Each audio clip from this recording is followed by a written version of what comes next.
கூட்டமாயிடம் பெறும் பறவைக்கும் ஓர் நோக்கமுண்டு.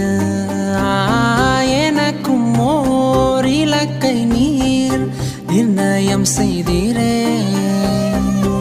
உயிரை எனக்காய் கொடுத்தீர், நட்டாற்றில் கைவிடுவீரோ? நிற்காமல் நகரும் மேகம் போல் என்னடையும் நில்லாமல் தொடர கை கோ